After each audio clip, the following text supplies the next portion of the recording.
What if I told you the greatest revenge isn't fire, fury, or even justice, but something far more devastating? Silence, strength, and absolute indifference. Most of us imagine revenge as a dramatic showdown, a grand comeback where the one who wronged us finally tastes their own medicine. It's tempting, isn't it? That burning image of the person who betrayed you finally crumbling, finally feeling what you felt. But here's the twist. The more you chase that picture, the more you chain yourself to the very person who hurt you. Think about it. Betrayal cuts deeper than any physical wound. It's the friend who exposed your secrets, the partner who walked away without explanation, the colleague who humiliated you in front of others. The sting of disrespect, the humiliation of being treated as if you don't matter. These things can live in your chest like a fire that refuses to go out, and the mind whispers, don't just sit there, make them pay, burn it all down, prove they messed with the wrong person. I've heard that whisper too, everyone has. But let's be brutally honest for a moment. How often does acting on it actually make us feel better? Sure, revenge gives a rush, a spark of satisfaction, but it's gone in a flash. And what's left? The same hollow ache. Worse still, you realize you've wasted your precious time and energy keeping someone else alive in your mind rent-free. That's not freedom. That's captivity dressed up as power. The Stoics, ancient masters of resilience, saw through this illusion centuries ago. They understood that when you lash back, you don't reclaim power, you surrender it. Marcus Aurelius, the philosopher-emperor who carried the weight of an empire on his shoulders, left us with words that pierce through time. The best revenge is to be unlike him who performed the injury. In other words, don't lower yourself to their level. Rise so far above that the air you breathe is no longer theirs to pollute. So what does that look like in real life? It's not about plotting the perfect comeback. It's about shifting the battleground entirely. It's about choosing to master yourself instead of trying to control them. It's about becoming untouchable, so centered, so strong, that the person who once thought they had power over you becomes irrelevant. Imagine that. Imagine no longer flinching when their name comes up, no longer replaying the hurt like a broken record, no longer burning with the urge to prove anything to them. Imagine living so well, so freely, that they fade into the background noise of your story. That's what this journey is about. Not the empty satisfaction of payback, but the lasting victory of self-mastery. In the next chapters, I'm going to show you the Stoic formula for ultimate revenge. A path that doesn't drain you, but liberates you. You'll discover why traditional revenge is a trap, how to master your emotions before they master you, how to excel beyond those who tried to hold you back, and finally, how to walk away with such grace and strength that the universe itself seems to take your side. By the end, you won't just understand revenge differently, you'll feel it in your bones. You'll know that your real power was never in their hands, but in how you choose to respond. And before we dive in, I want to invite you to join something bigger. If these words strike a chord, if you're tired of letting others dictate your peace, then you're exactly where you belong. Subscribe to True Stoic Way and be part of a community built on strength, clarity, and unshakable calm. Because life's too short to waste on bitterness. Together, we rise above. Let me take you back to a simple morning, one that could have ruined my entire day. I pulled into the parking lot of my favorite coffee shop, a small place with only a handful of spaces. Just as I was easing in, careful, patient, halfway in already, a giant monster truck swooped in out of nowhere. No blinker, no courtesy wave, nothing. The driver slid right into the space with the kind of smug little grin that said, "Yeah, I won. What are you going to do about it?" And let me be honest with you, every cell in my body screamed for revenge. Images flashed through my mind like a slideshow of bad decisions. Slash his tires, block him in, key the side of his truck so he'd never forget me. I would never actually do it, but the thoughts were there, quick and visceral. That adrenaline surge, that pounding heart, that was my brain's ancient wiring firing up. You see, when someone wrongs us, the part of the brain called the amygdala lights up like a red alarm. It's the control center for the fight or flight response, the primal system that kept our ancestors alive when lions prowled outside the cave. The amygdala doesn't care about wisdom or reason or long-term peace. It only cares about survival and immediate reaction. That's why your palms sweat, your chest tightens, and your vision narrows when you feel disrespected. You've been hijacked by the most impulsive part of your brain. Psychologists even have a term for it: emotional hijacking. Here's the problem. That ancient system wasn't designed for parking disputes, betrayal by friends, or harsh comments on social media. Yet it reacts the same way. The amygdala shouts, attack, defend, prove yourself. And if we obey it, we end up reacting, not choosing. We burn bridges, say words we regret, and waste energy on someone who may already be moving on with their life. Think back to the parking lot. If I had stood there stewing, plotting revenge, what would have happened? He would have been inside, sipping his latte, completely unaware, while I was outside, sweating, heart racing, turning a minor slight into a full-blown war inside my chest. Who really loses in that scenario? Not him. Me. That's the cruel joke of traditional revenge. It makes us believe we're seizing power when in reality, we're handing it over on a silver platter. The Stoics understood this trap long before modern psychology gave us brain scans and fancy terms. They knew that the real loss isn't in being wronged. It's in allowing ourselves to be consumed by the wrong. Seneca, the Roman philosopher who advised emperors and survived the reign of Nero, wrote something that at first sounds almost naive. No one can harm you without your permission. At first glance, you want to argue with him. Come on, Seneca. Tell that to the guy who keyed my car. Tell that to the boss who sabotaged my work. Tell that to the person who betrayed my trust. But if you sit with it, you start to understand what he meant. Physical harm, sure, others can inflict that. But the deeper harm, the emotional wound that festers long after the event, that's something we hand over by choice. When we let another person's action dictate our peace of mind, we've given them the keys to our inner fortress. And trust me, they're not planning to give those keys back. That's why revenge feels good for a split second but leaves us emptier than before. It's the emotional equivalent of fast food. Immediate satisfaction, followed by a stomachache and regret. You get a flash of control, but in truth, you're still orbiting their world. You're still playing by their rules. Traditional revenge keeps the fight going, blow for blow, until you don't even remember who started it. All you know is that you're exhausted, drained, and still chained to the very person you wanted freedom from. And isn't that ironic? The moment you think you've reclaimed power by striking back, you've actually confirmed their hold over you. You've allowed them to dictate not just the first act of the story, but every chapter that follows. You become the actor in their drama, not the author of your own. The Stoics, Marcus Aurelius, Seneca, Epictetus, they knew there had to be a better way. They weren't saints immune to anger. They were humans like us, surrounded by betrayal, politics, and chaos. But they practiced a discipline that set them free. They refused to let anger become the pen that wrote their story. Here's the harsh truth. Traditional revenge is a trap because it feels like freedom but operates like a prison. It keeps you rehearsing the past instead of building the future. It chains you to the very person you're trying to escape. And every time you act out of that chain, you tighten it. So what's the alternative? If revenge drains us and forgiveness feels impossible, where do we go from here? This is where the Stoic path shines. Not because it's easy, believe me, it's not. It asks for more strength than lashing out ever will. But because it leads to real freedom. Stoicism offers us a formula, one that begins with mastering our emotions, rises into excelling beyond those who wronged us, and ends with the courage to walk away and leave the rest to fate. That's the journey we're about to take together, and once you see it clearly, you'll never look at revenge the same way again. Step 1. Mastering your emotions. Let me introduce you to someone I once worked with. We'll call him Kevin. If you've ever had that one colleague who seemed to specialize in subtle digs and backhanded compliments, then you've already met your own version of Kevin.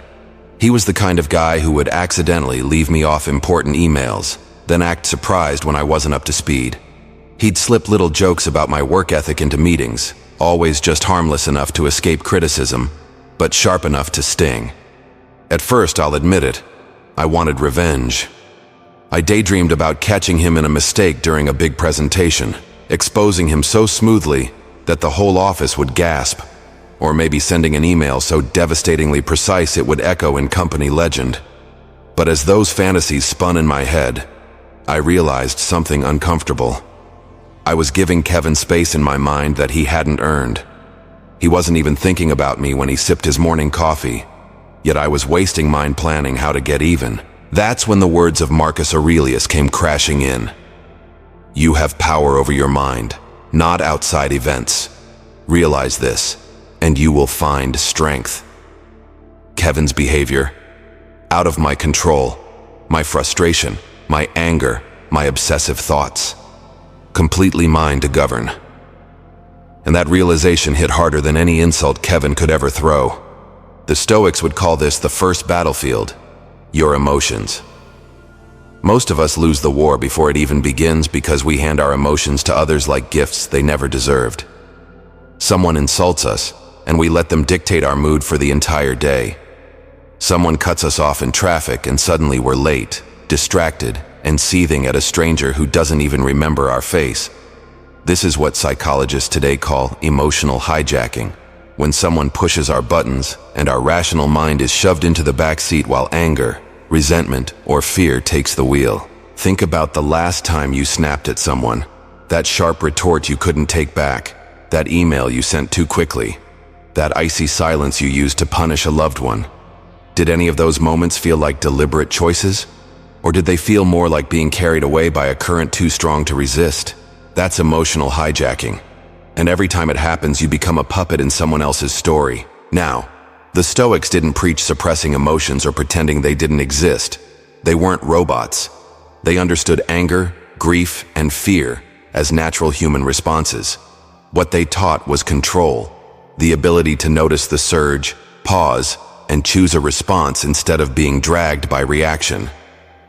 This is where the idea of Stoic indifference comes in. Indifference doesn't mean cold detachment as if nothing matters. It means refusing to let what you cannot control dictate your inner world. It's standing in the storm without letting the storm dictate your steps. When Kevin dropped his sly little remarks, I practiced a kind of mental judo. Let them slide past without resistance. Like a ping-pong ball hitting a brick wall, the impact was minimal because I refused to absorb it. That's indifference. It's not that I didn't notice the insult, it's that I chose not to carry it with me. And here's the beauty of this practice. Every time you don't react, every time you hold your ground in calmness, you're quietly winning. You're training your mind to reclaim control. You're proving to yourself more than anyone that your peace doesn't depend on someone else's behavior. It wasn't easy. Some days the temptation to fire back at Kevin was almost irresistible. But instead of reacting, I redirected that energy into my work. I polished projects until they spoke louder than any rumor or joke.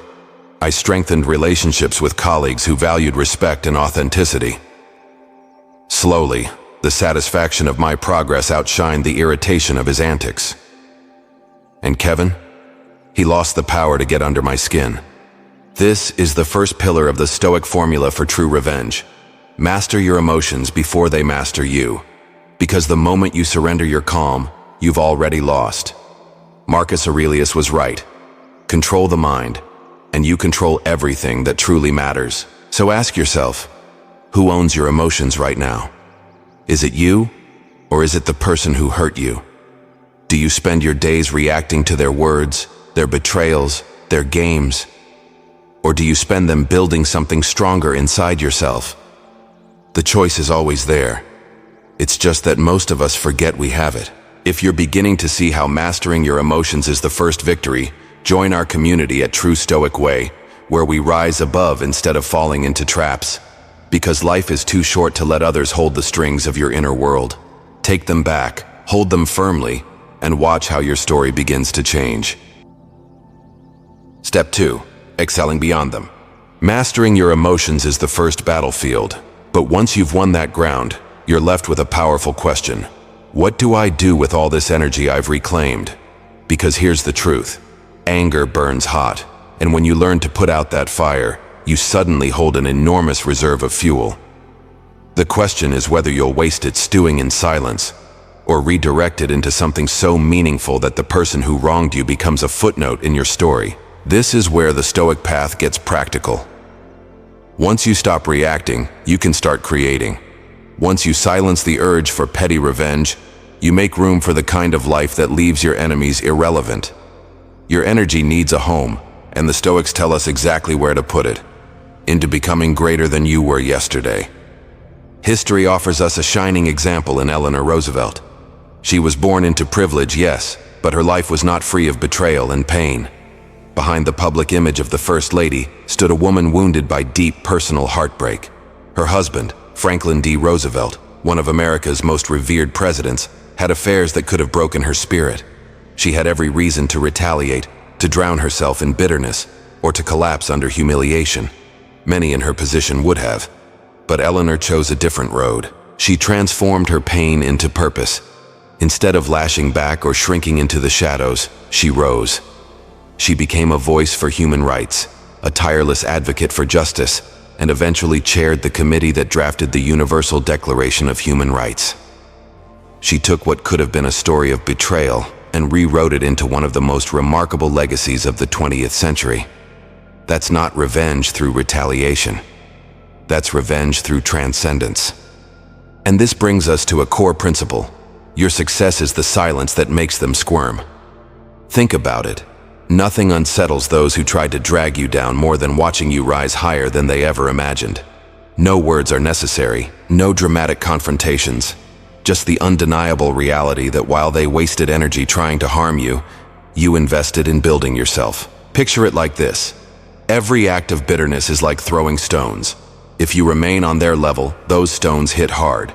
But if you start building, brick by brick, stone by stone, your tower rises. At first, they can still reach you, but the higher you climb, the less their stones matter. Until one day, they can hurl every rock they can find, and none of them touch you. You've built a tower so high that they can't even see you clearly anymore. They can only squirm below, realizing that their weapons have lost all power. How does this look in everyday life? In your career, it means redirecting anger into excellence. Instead of drafting revenge emails or gossiping about that coworker, you pour yourself into projects until your results speak louder than any rumor.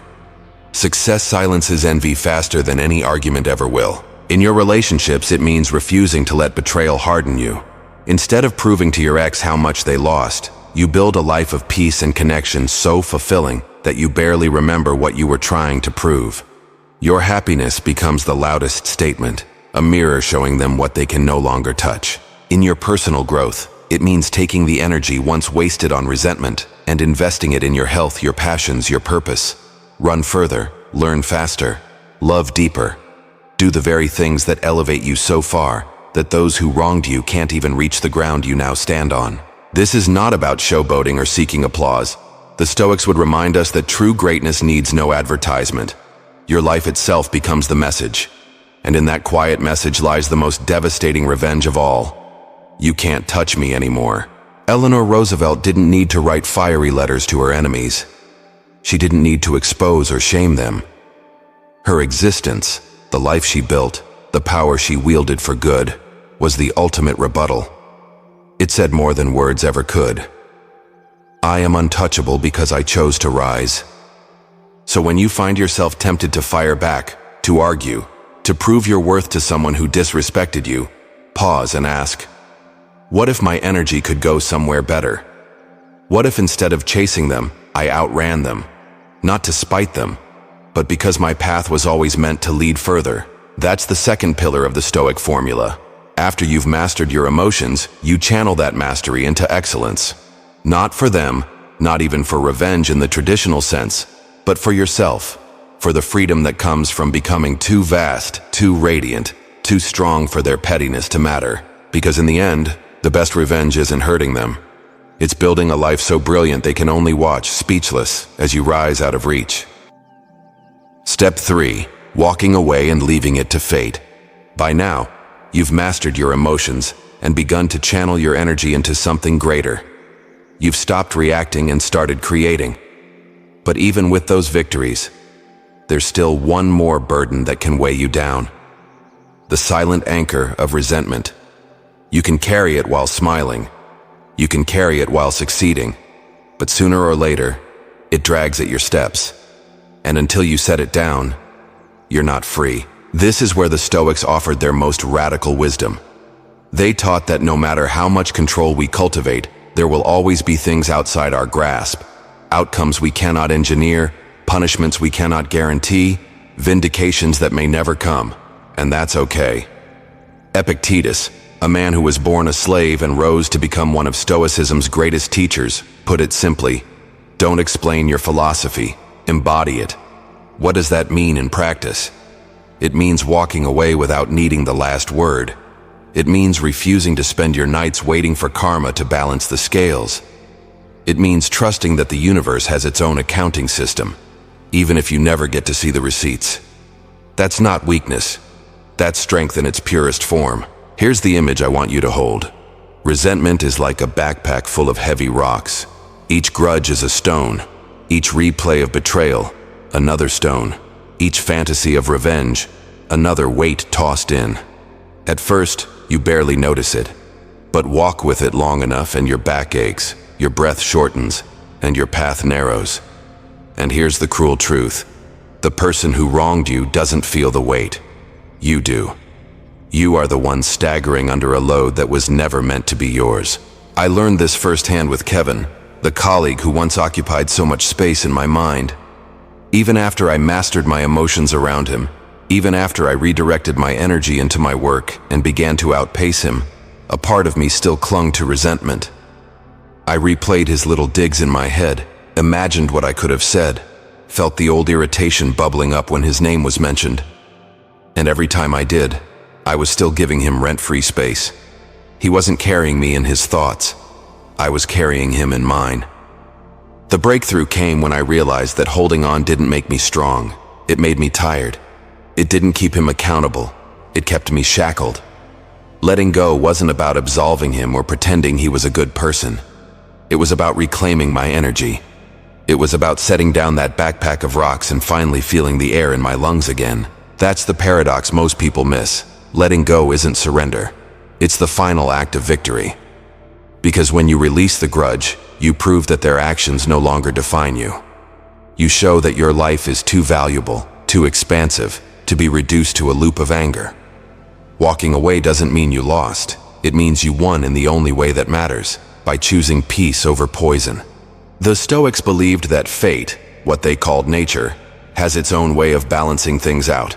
Maybe the person who hurt you never faces obvious consequences. Maybe they thrive for a season. But that's not your concern. Your concern is your life, your path, your freedom. You win not by waiting for their downfall, but by refusing to let their choices dictate your story. So the next time you feel the urge to hold on, when that old voice whispers, "Don't let them get away with it," ask yourself, who is really carrying this weight? Them or me? And then, choose to set it down. Because no matter what happens to them, the moment you walk away, you've already won. If this resonates, if you've ever felt the weight lift after letting go, then subscribe to True Stoic Way and keep walking lighter with us. Together, we rise not by clutching grudges, but by building lives so free and grounded that no betrayal can drag us back down. Up to this point, we've seen how mastering your emotions frees you from impulsive reactions, how excelling beyond those who wronged you lifts you out of their reach, and how walking away unchains you from bitterness. But there's one final element that ties it all together. One inner shift that secures your freedom for good: forgiveness. Now, let's clear something up immediately. Forgiveness is not the same as reconciliation. It doesn't mean welcoming back the person who hurt you, pretending it never happened, or giving them a free pass to strike again. Forgiveness is not for them. It's for you. It's the act of cutting the final thread that binds you to their offense. Picture this. A heavy iron prison door creaks open. You step out into the light, breathing fresh air for the first time in years. Only then do you realize the prisoner wasn't them. It was you all along. That's what forgiveness does. It unlocks the cage of resentment, a cage you might have decorated and carried around without even realizing it. And here's the paradox. Many people think that holding on to anger protects them. They believe that by nursing the grudge, they're holding the offender accountable. But the truth is the opposite. The longer you carry it, the more it poisons your peace. Forgiveness is laying down that poison, not because they deserve it, but because you deserve to stop drinking from it. Now, don't confuse forgiveness with forgetting. You don't erase the lesson. You don't open the door for another round of betrayal. Instead, forgiveness allows you to protect your boundaries while keeping your heart unburdened. It's saying, I remember what you did. I've learned from it. And because of that, I no longer need to hold on to the anger. That distinction matters. Forgetting is carelessness. Forgiveness is strength. The Stoics would nod in agreement here. Their philosophy was never about controlling what others do, say, or think. It was about mastering the only domain that truly belongs to you, your inner world. If you keep replaying their offense, if you let it gnaw at you for months or years, you've given them power they no longer deserve. But if you forgive, if you release your grip on the past, you reclaim that power. Marcus Aurelius once wrote, "The best way to avenge yourself is not to become like your enemy." And what is bitterness if not becoming like them, trapped in cycles of anger? Forgiveness breaks that cycle. It is the quiet decision to stop carrying poison in your veins, to stop letting the past leak into your future. So, as we prepare to conclude this journey, remember, forgiveness isn't weakness. It's the final proof of strength. It doesn't let them off the hook. It lets you off the hook. It clears the path ahead so you can walk lighter, wiser, freer. And in that freedom lies the ultimate victory. We've traveled a long way together. From the raw sting of betrayal to the deceptive allure of payback. From the heat of emotional hijacking to the steady calm of Stoic mastery. Along the way, we uncovered a formula, 3 powerful steps, sealed with the hidden strength of forgiveness that transforms revenge from a trap into true liberation. Let's bring it all together. First, you learned to master your emotions. This was the crucial first victory, because without it, you're nothing more than a puppet dancing to someone else's tune. Anger pulls the strings, resentment writes the script, and you act out a story you never wanted to star in. By reclaiming control, you turned the tables. You stopped reacting, started choosing, and in doing so, took back ownership of your life. Second, you discovered the power of excelling beyond them. Rather than wasting energy on petty retaliation, you redirected it into growth, success, and meaning. Like Eleanor Roosevelt, you turned pain into purpose and built a life so vast that the betrayals against you became mere footnotes. Your rise spoke louder than any argument ever could. Third, you embraced the courage of walking away and leaving it to fate. You set down the backpack of stones you'd been carrying, finally breathing lighter without the burden of resentment. You realized that letting go isn't weakness, it's the ultimate form of strength. You stopped waiting for cosmic justice and began living as if you were already free. And then, woven through it all, was the quiet, defiant act of forgiveness. Not the sentimental kind, not the naive forgetting of the offense, but the deliberate choice to unlock the prison you built for yourself. To walk out into the light and say, I will not let your actions chain me any longer. This, together, is the Stoic formula for ultimate revenge. Not the revenge of fire and fury, but of calm mastery, steady excellence, graceful release, and unshakable peace. And here's the truth that Stoicism whispers across centuries. The moment you stop chasing revenge and start chasing greatness, you win. That's the point where your enemy fades into irrelevance, stuck replaying the same old games, while you are out building something extraordinary.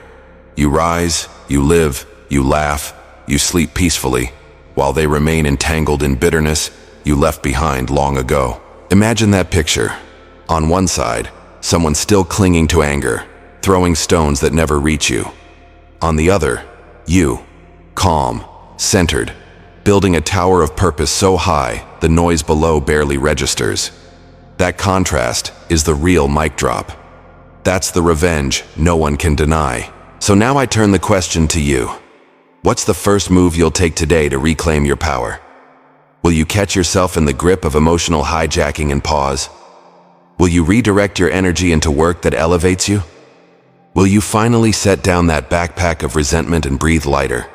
Whatever it is, let it be your first step into the freedom that Stoicism has offered for thousands of years. And if this journey spoke to you, if you felt that spark of recognition, that whisper that says, "Yes, I'm ready to rise above," then don't let it fade. Join us here at True Stoic Way, a community of men choosing strength over spite, clarity over chaos, and greatness over grudges. Like this video if it resonated. Share it with someone who needs to hear it. Comment with your own story, your own first step, because you never know who your words might inspire. And most importantly, subscribe to True Stoic Way so you never miss the tools, wisdom, and reminders that will keep you walking this path. Together, we're building more than a channel. We're building a brotherhood of men who refuse to be defined by what was done to them, but instead, by what they choose to do next. This is the new era of strength, the Stoic way. Because true power, in the end, isn't in revenge. It's in response. And the life you create from here, that's the victory they'll never get over.